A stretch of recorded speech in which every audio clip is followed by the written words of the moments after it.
Brain mapping, polygraphic और narco test से भी नहीं खुला अक्षत हत्याकांड का राज। सीबीआई और एनआई भी नहीं कर सकी आईफोन को अनलॉक। दरअसल अंबिकापुर में 8 महीने पहले हुए अक्षत अग्रवाल हत्याकांड के मामले में बड़ा खुलासा हुआ है। ब्रेन मैपिंग, पॉलीग्राफिक और नार्को टेस्ट का रिपोर्ट आ गया है, जिसमें आरोपी ने वही बात दोहराई है जो पुलिस को पहले अपने बयान में दिया था।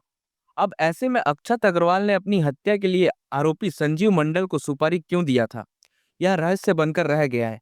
वहीं मृतक अक्षत अग्रवाल का आईफोन को पुलिस अनलॉक नहीं कर पाई है।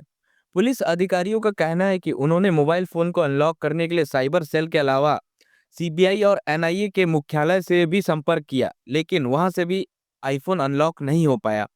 इस पूरे मामले में सरगुजा के पुलिस अधीक्षक योगेश पटेल का कहना है कि मृतक के आईफोन को अनलॉक करने के लिए सीबीआई, एनआईए से भी संपर्क किया गया, लेकिन उसे अनलॉक नहीं किया जा सका।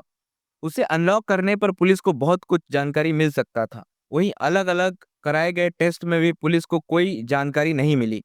गौरतलब है कि अंबिकापुर के गांधीनगर थाना क्षेत्र के अंतर्गत अगस्त 2024 में अक्षत अग्रवाल की चटरमा जंगल में हत्या कर दी गई थी और उसकी लाश कार में मिली थी। पुलिस ने पूरे मामले की जांच करते हुए हत्या के आरोप में संजीव मंडल को गिरफ्तार किया था और तब संजीव मंडल ने पुलिस को बताया था कि अक्षत अग्रवाल ने ही अपने हत्या के लिए उसे सुपारी दिया था और कहा था कि हत्या के बदले में उसे पैसे और जेवर देगा। इतना ही नहीं, हत्या करने के लिए अक्षत अग्रवाल ने उसे 3 पिस्टल उपलब्ध कराया था। आरोपी के द्वारा ऐसी कहानी बताए जाने के बाद अक्षत के परिजनों ने भी पूरे मामले की उच्च स्तरीय जांच की मांग की थी। इसी आधार पर पुलिस अलग-अलग टेस्ट करा रही थी, लेकिन उसमें भी हत्याकांड के पीछे का राज सामने नहीं आ पाया। यह पता नहीं चल पाया कि आखिर अक्षत खुद की हत्या के लिए सुपारी क्यों दिया था। अक्षत अग्रवाल आखिर क्यों मरना चाहता था?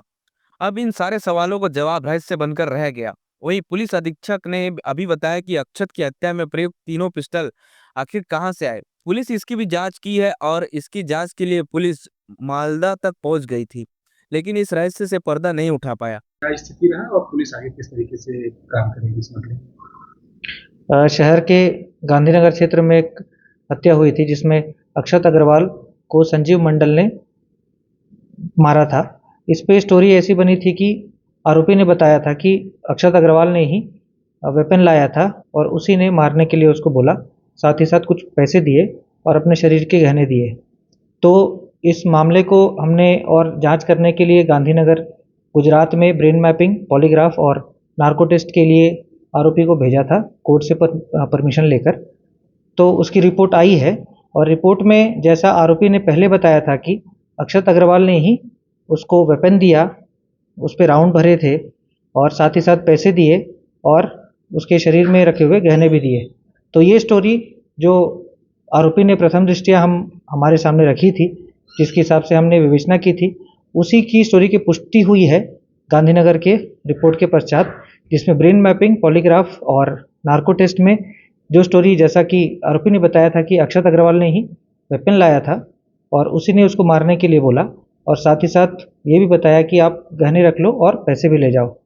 इस स्टोरी में हम लोग ये भी जानना चाह रहे थे कि मृतक और आरोपी के अलावा उस घटना स्थल पे और कोई था क्या, अन्य मतलब इसका मतलब ये है कि और कोई आरोपी था क्या। तो इस संबंध में हमको वो रिपोर्ट नेगेटिव आई है। इसका मतलब ये है कि आरोपी के अलावा वहाँ पर कोई दूसरा आरोपी नहीं था, केवल एक ही आरोपी था वहाँ पे। और उसके अलावा वेपन को क्या आरोपी ने अपने पास रखा था, तो ये बात भी नेगेटिव आई है। वेपन को मृतक ने ही अपने साथ लाया था और उसको अल्टीमेटली आरोपी को दिया और उससे हत्या कारित की गई। कितने सवाल लगभग पूछे गए? जो हमारे परिस्थिति के अनुसार जो सवाल बनते थे वो पूछे गए थे। ये सवाल पहले हम अपनी तरफ से बना कर देते हैं, फिर उन सवालों को जो विशेषज्ञ होते हैं वो अपने हिसाब से थोड़ा बहुत चेंज करके आरोपी से पूछते हैं। तो ब्रेन मैपिंग, पॉलीग्राफ और नार्को टेस्ट में तीनों के लिए अलग अलग सवाल बनाए गए थे और तीनों जो 3 अलग अलग टेस्ट होते हैं उनके तरीके अलग अलग होते हैं और इन अलग अलग तरीकों से भी केवल एक ही बात की पुष्टि हो पाई थी कि आरोपी ने जो वेपन उसको मिले थे वो अक्षत अग्रवाल ने ही लाए थे, उस पे राउंड भी अक्षत अग्रवाल के ही थे।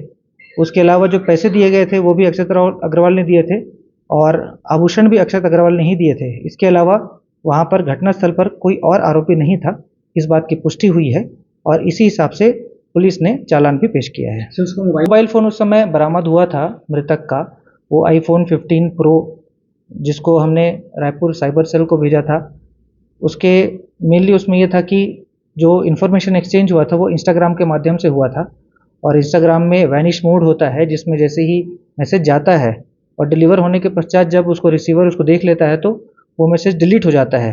तो हम उन मैसेज को रिकवर करना चाह रहे थे, साथ ही साथ जो उसके फ़ोन में और अगर कोई सामग्री है जिससे हमें अपने केस में कुछ मदद मिले, उन सामग्रियों को हम देखना चाह रहे थे, परंतु उसका फ़ोन अनलॉक नहीं हो पाया था क्योंकि सिक्योरिटी स्टैंडर्ड्स हाई थे। हमने अलग-अलग तरीके से अलग-अलग सॉफ्टवेयर का यूज़ करके और उसके पश्चात अलग-अलग एजेंसी जैसे कि एनआईए है, सीबीआई है, इनसे भी हमने संपर्क किया था कि वो फ़ोन हम अनलॉक कर सकें और उसके पश्चात हम उसके अंदर की जो सामग्री है उसको देख सकें। परंतु हम उस एफ़र्ट में हमको सफलता नहीं मिली, उसका फ़ोन अनलॉक नहीं हो पाया था।